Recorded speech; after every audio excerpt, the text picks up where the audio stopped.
Bueno, el tema que nos convoca hoy día es la reforma educativa en los años 90. Obviamente es un tema sumamente amplio, y vamos a tratar de dar una mirada en general. Eventualmente muchos temas se podrían profundizar, pero creo que en esta oportunidad esa no es la idea. La exposición está dividida básicamente en dos partes. Una es el contexto al inicio de los 90 y la segunda es las acciones educativas a partir del año 93 centralmente, ¿no? Y ahí, a partir de ese año, hemos destacado tres asuntos. Uno es el contexto en el que nos encontrábamos. En segundo lugar, la centralidad en la preocupación por la mejora de la calidad de la educación pública. Y la tercera es el tema de la promoción y desarrollo de la actividad privada. El telón de fondo a inicios de los 90 estaba dado por la crisis heredada del gobierno aprista, ¿no? Que básicamente tenía tres características.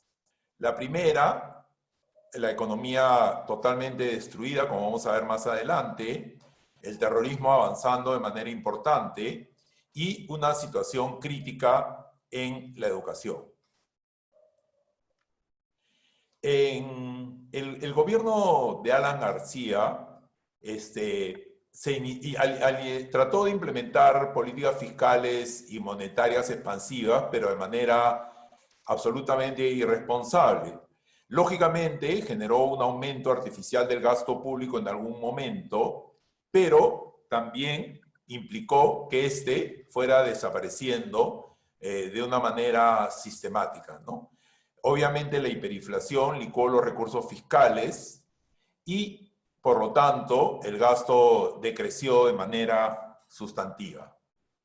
No solamente eso, sino que además la comunidad financiera internacional nos había marginado totalmente porque a partir de 1985 se había decidido limitar los pagos del servicio de la deuda, ¿no? Con lo cual, la carga de la deuda se incrementó por conceptos de atraso y, lógicamente, cerrado ya el financiamiento externo, se sustituye por emisión. De igual manera, la recaudación se desploma año a año, ¿no? Y pasa exactamente lo mismo. Sin recaudación, esta se sustituye también por emisión del Banco Central y todo esto deriva en inflación. Ahora, como mencionaba anteriormente, la crisis no solo fue económica, ¿no? No solamente había una inflación galopante, sino además el terrorismo avanzaba. Como recuerdan ustedes, el proceso terrorista se inició en 1980 y en septiembre de 1992 se captura a Abimael Guzmán, con lo cual inicia su desaparición, ¿no?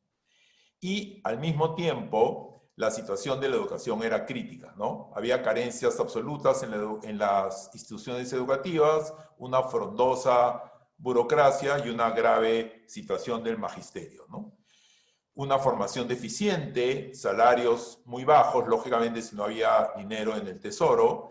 Además, había habido una huelga en el 90 y vocación de la corporación docente por repetirla, y una ley del profesorado que impedía mayores avances en esa línea.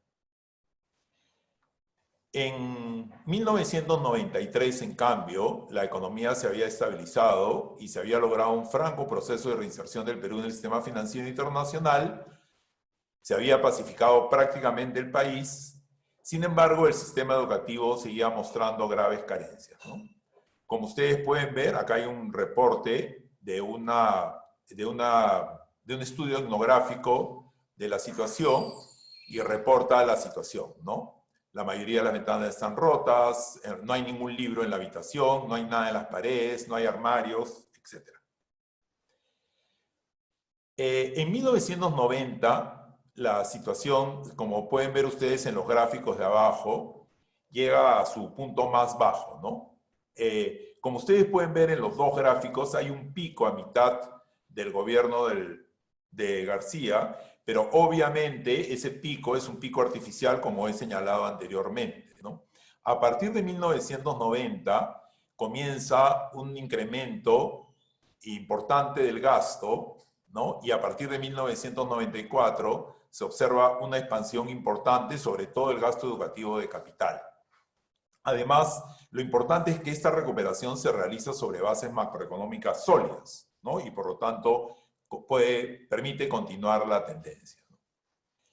Respecto a los movimientos magisteriales, en 1990 había habido una huelga magisterial y menos de un año después, el 8 de mayo de 1991, había habido otra, ¿no? Esta huelga señala lo que fue siempre la bandera de lucha, digamos, que fue una bandera evidentemente absolutamente errónea, que fue la lucha contra una supuesta privatización de la educación, de la cual nunca hubo ninguna evidencia, ¿no? Y una crisis histórica y estructural que atravesaba la educación peruana, lo cual era cierto, ¿no? Era herencia de mucha dejadez, de mucha inacción, de mucha irresponsabilidad. Esta huelga es enfrentada con rigurosidad y ocasiona que realmente no vuelva a haber otra huelga magisterial hasta 12 años después, ¿no? Lo cual permite avanzar en la consolidación de algunas acciones educativas, ¿no? Sobre la base de una situación más calmada, más adecuada con el magisterio. La ley del profesorado, sin embargo, no ayuda, ¿no? La ley, existía una ley que había sido elaborada casi al final del gobierno de Belaúnde, del segundo gobierno, y otra casi al final, o mejor dicho, al final del gobierno de Alan García, ¿no? Que había modificado la primera, manteniendo sus fundamentos.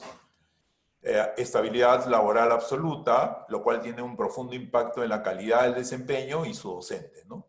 Y entonces terminábamos con un círculo vicioso: bajo salario, estabilidad absoluta, deterioro del desempeño, imposibilidad de atraer a buenos estudiantes de la formación inicial, baja calidad de esta formación, desvalorización de la profesión, ¿no? Obviamente, este círculo vicioso no implica ni significa que no existan docentes, ni que hayan existido en ese momento docentes con vocación por el esfuerzo, por la innovación, docentes de mucha calidad, ¿no? Lo que sí significa es que esos docentes no haya manera de diferenciarlos, ni salarialmente, ni en cuanto a la pretensión de retención. Ellos, ellas y todos los otros docentes se quedaban en el sistema permanentemente y recibían exactamente el mismo salario, ¿no? Ciertamente, esta situación no ha cambiado hasta el año 2007.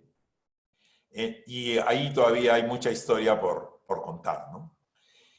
Las grandes propuestas, entonces, de la reforma de los 90 consistían, en primer lugar, en una nueva visión de la educación en la Constitución, una nueva visión de la gestión del sistema educativo de las instituciones, centralidad en la mejora de la calidad de la educación pública y reglas claras y promoción del desarrollo de la actividad privada en educación.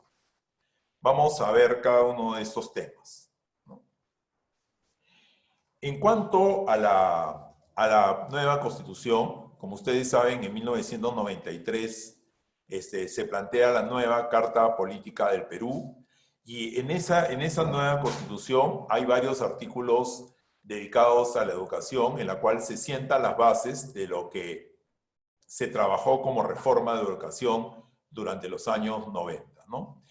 El articulado al respecto empieza en el artículo 13, y lo que señala claramente es que los padres de familia tienen el deber de educar a sus hijos y además el derecho de escoger los centros de educación y de participar en ello, ¿no? A eso se suma en el artículo 15 un cambio muy importante, que era señalar que toda persona natural o jurídica tiene el derecho de promover y conducir instituciones educativas, y el de transferir la propiedad de estas conforme a ley. Es decir, se reformula tanto el rol de padres como el rol de otras personas naturales o jurídicas que podían promover y conducir instituciones educativas. A eso se suma un señalamiento claro del rol del Estado como coordinador de la política educativa, formulador de los lineamientos generales y supervisor del cumplimiento y de la calidad de la educación. Es un artículo muy importante porque extiende la obligatoriedad de la educación al nivel de educación inicial, ¿no? Señala claramente que en las instituciones del Estado la educación es gratuita, en las instituciones de educación básica, o sea, inicial, primaria y secundaria, y también ciertamente plantea la posibilidad de subvencionar la educación privada.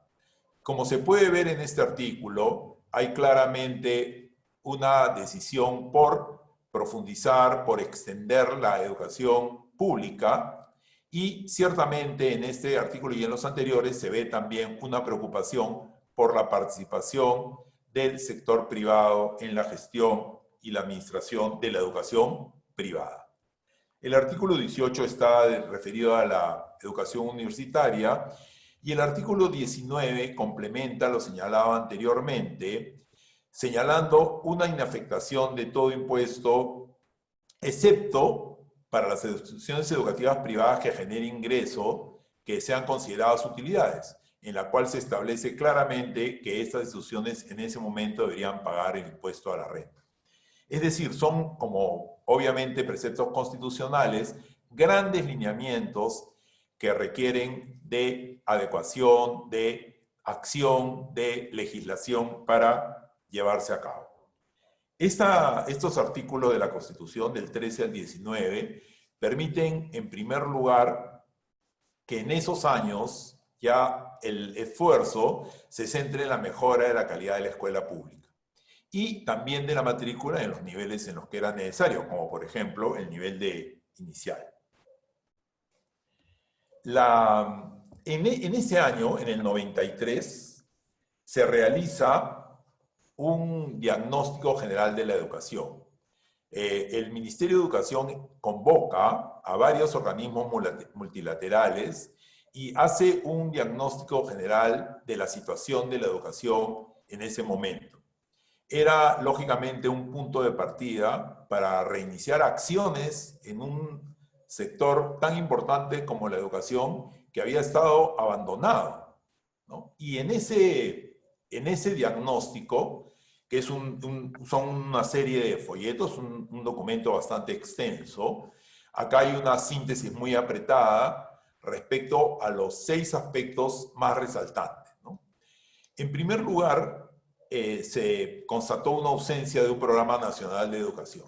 O sea, faltaba liderazgo del Ministerio de Educación. No solo no faltaba, era inexistente en ese momento. No había inversión en el sector, como ya hemos mencionado anteriormente.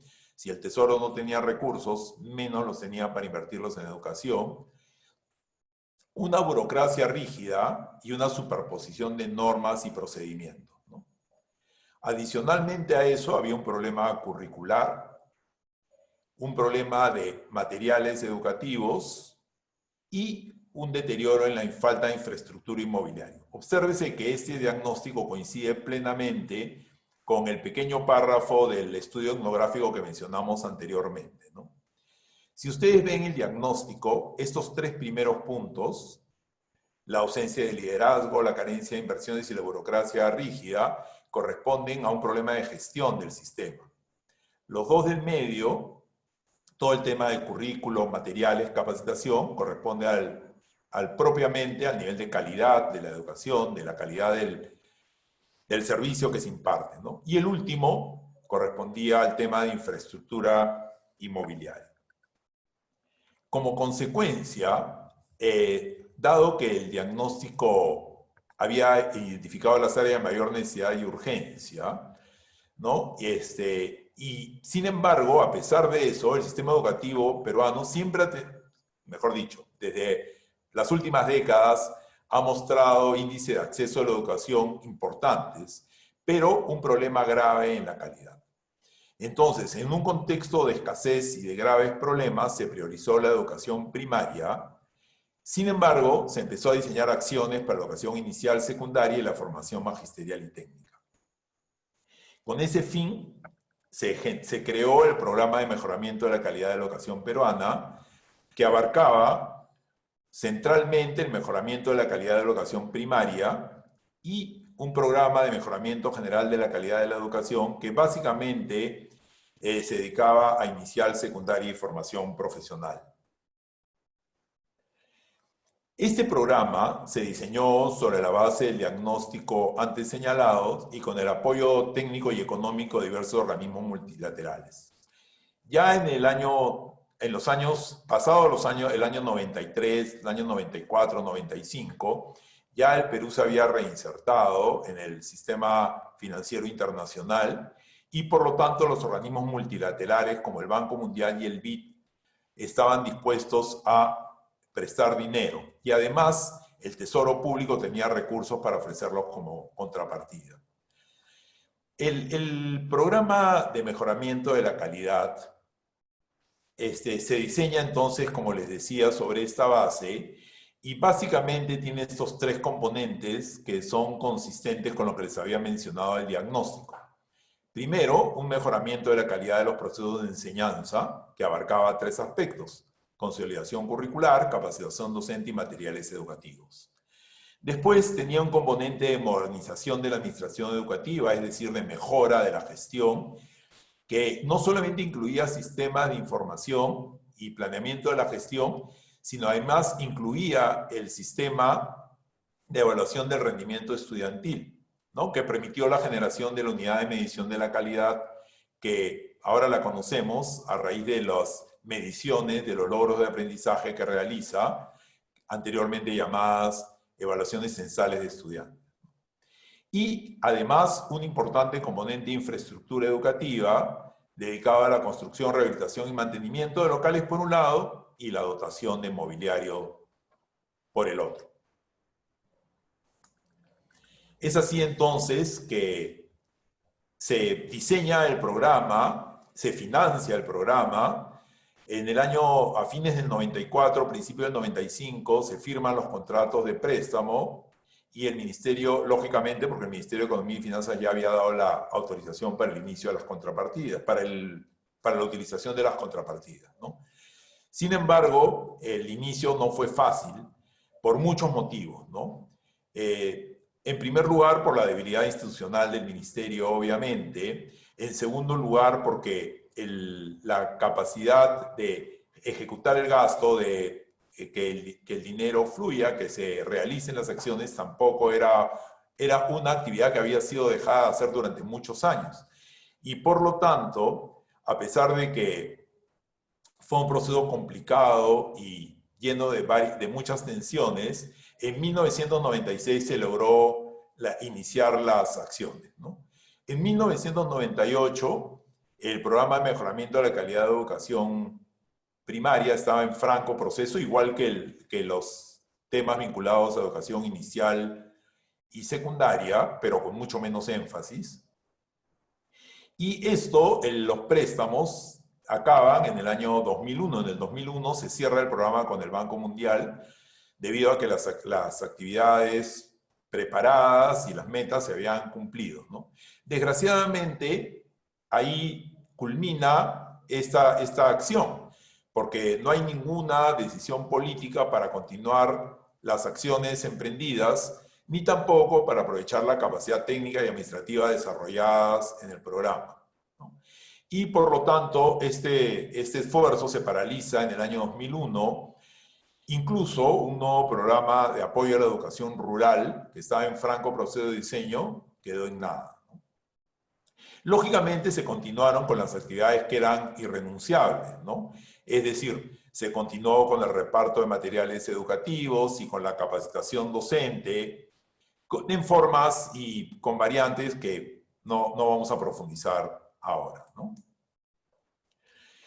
Como les decía entonces, aparte de educación primaria, se ocupó el programa de la universalización de la educación inicial, de avanzar en esa línea. Obviamente no era un proceso que se iba a lograr en pocos años, en mejorar la calidad de la educación primaria, y surgió el proyecto del bachillerato en ese proceso, en diseñar algunas cuestiones vinculadas a la formación técnica y a la generación de conocimiento de ideas innovadoras, ¿no?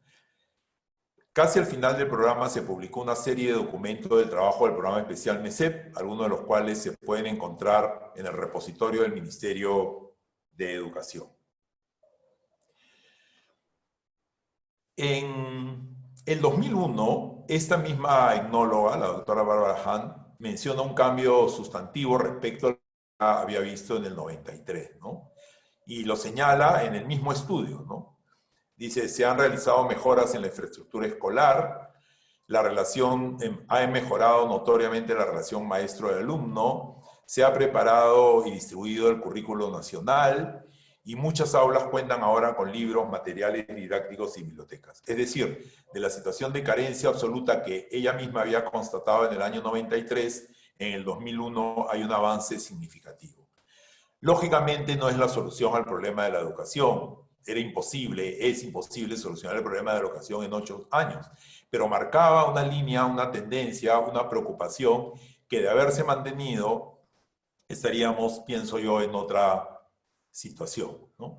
De hecho, en ese periodo, aparte de las iniciativas más importantes que se desarrollaron y que no se concluyeron, hay algunas que son destacables, ¿no?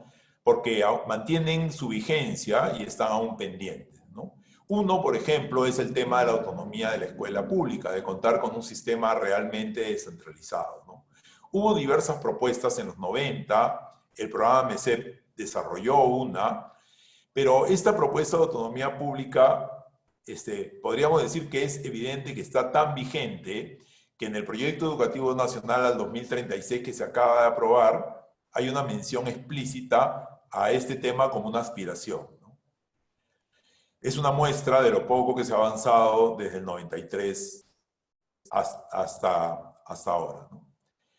El otro tema es la infraestructura escolar, ¿no? En los años 90 se dio un impulso importante. En los años 97, 98, 99 se construyeron más de 400 colegios por año, pero era indispensable continuarlo y no se hizo, ¿no? Como ustedes saben, el déficit actual de infraestructura escolar es alarmante y algunos lo calculan en 60.000 millones de soles, ¿no? Es evidente que dejar de hacer las cosas pasa siempre la factura. Y el otro tema que se avanzó en esa época y que ahora todavía está pendiente o en discusión es lo que se llamó el bachillerato peruano, pero lógicamente no tiene por qué ser así ni llamarse así.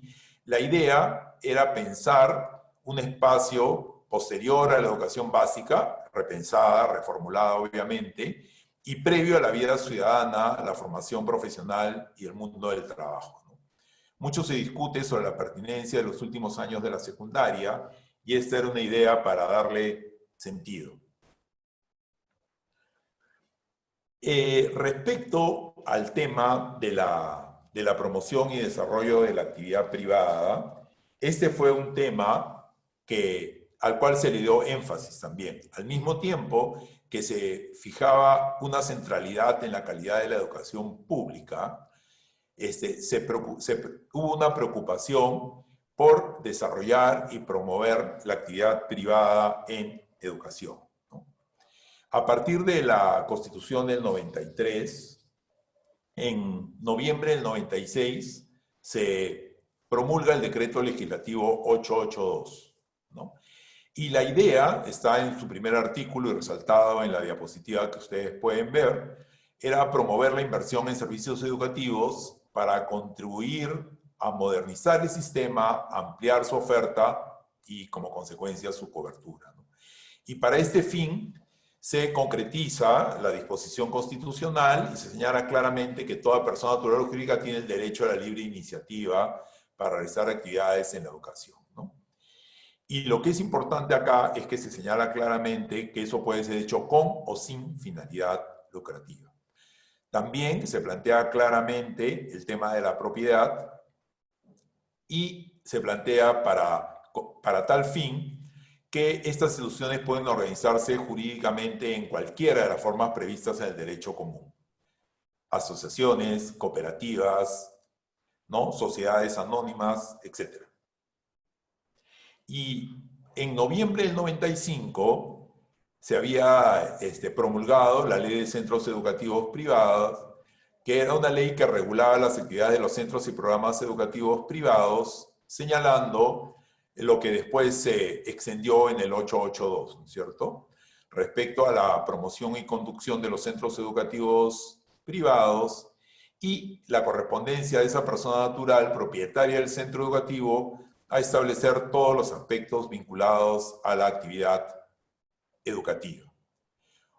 Obviamente, al mismo tiempo que daba esas prerrogativas, también planteaba claramente que las responsabilidades por esas actividades debían ser asumidas por la persona natural o jurídica propietaria.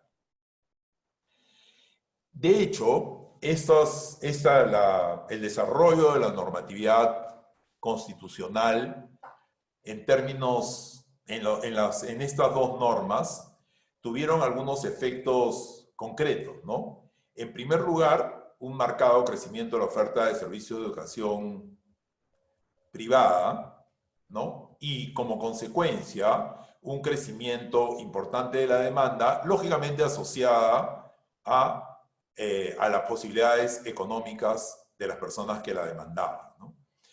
Entre el año 2000 y 2014, la matrícula pasa del 14 al 26% de la matrícula a nivel nacional. Y en la ciudad de Lima pasa a ser el 50% de la matrícula. En otras ciudades del país es más lento, pero está alrededor del 25% o un poco más inclusive, ¿no?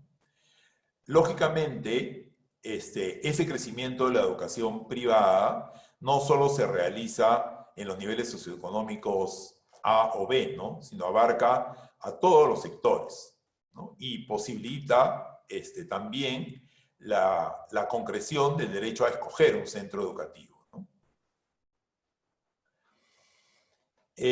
Lo que es interesante es entonces que no hay un incremento ciertamente, como ya hemos visto, de la educación privada, de la oferta y de la matrícula, pero no es un efecto que se dé por decreto. O sea, no hay un proceso de privatización de la educación, sino hay un proceso de decisión de las familias, ¿no?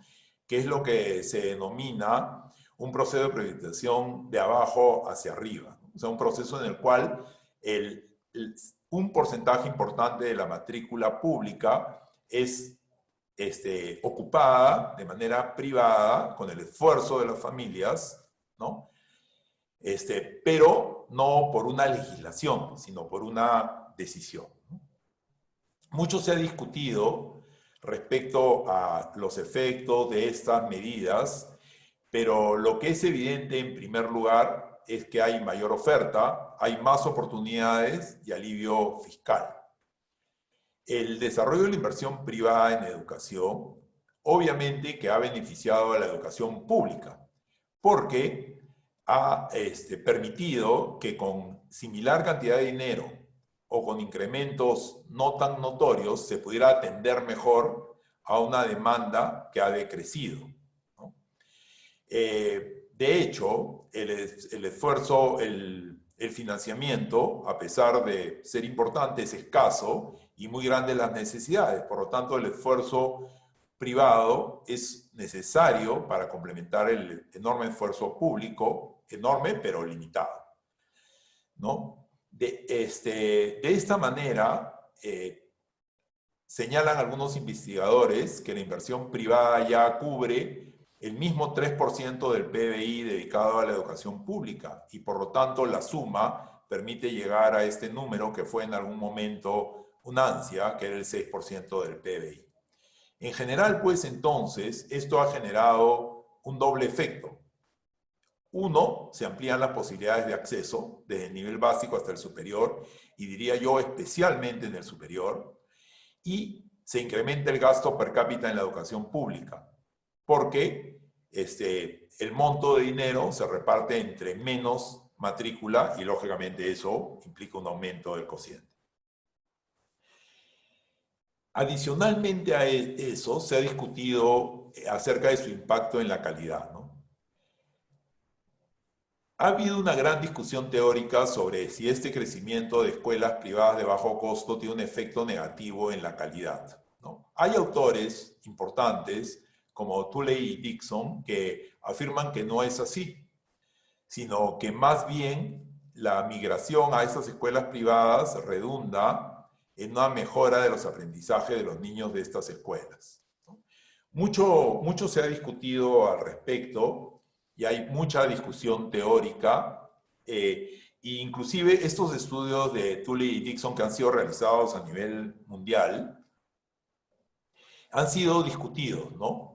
Y existe un debate teórico acerca de la solidez conceptual y teórica de esos estudios. Sin embargo, si nosotros analizamos los resultados de las evaluaciones, de las últimas evaluaciones de logros de aprendizaje realizadas por el Ministerio de Educación durante el año 2019, podemos constatar claramente resultados bastante superiores en el nivel no estatal que en el nivel estatal, ¿no?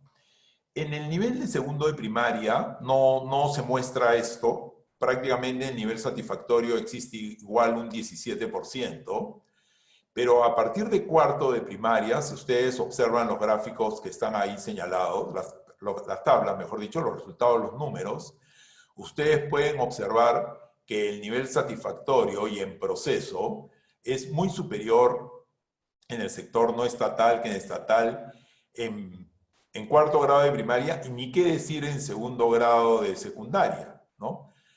En el cual, si ustedes suman el proceso más satisfactorio, están encima del 50%, cuando en el sector público no llegan al 30%, ¿no? Eso es en matemática. Entonces, las pruebas no solo fueron realizadas en matemáticas, fueron realizadas también en lectura, donde aquí sí se ve un sesgo claramente a favor de la propuesta no estatal, desde segundo grado de primaria, en el cual la diferencia es menor efectivamente, pero se va ampliando a lo largo del tiempo, ¿no?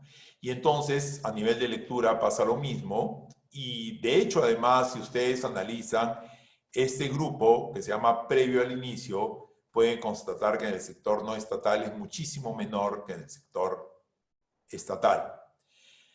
Adicionalmente a las pruebas de matemática y lectura, se tomaron también pruebas de ciencia y tecnología solo en segundo grado de secundaria. Y ahí también ustedes pueden constatar la diferencia importante. Entonces, no solo es que los resultados en prácticamente todos los grados y todas las áreas que fueron evaluadas muestran claramente que esta expansión de la educación privada no afecta, sino muy por el contrario, incrementa los logros de aprendizaje, sino que también esta tendencia se agudiza a lo largo del tiempo, ¿no? Obviamente esta no es una secuencia, o sea, no son los mismos niños y niñas las que fueron evaluadas en segundo, en cuarto y segundo, son grupos diferentes, ¿no? Pero están los resultados de todas maneras para cada uno de los grados, ¿no? Como ustedes pueden ver, muchas cosas pasaron en ese decenio, ¿no? Fue un decenio intenso, de los años 90 a los 2000, y sin lugar a ninguna duda hubo avances importantes, sobre todo en los aspectos referidos a la educación pública, que debe ser la centralidad de la preocupación. Pero no cabe ninguna duda que justamente para preocuparse bien de ello, dejar claramente establecido reglas de juego para que el sector privado pueda participar es un aspecto muy importante también.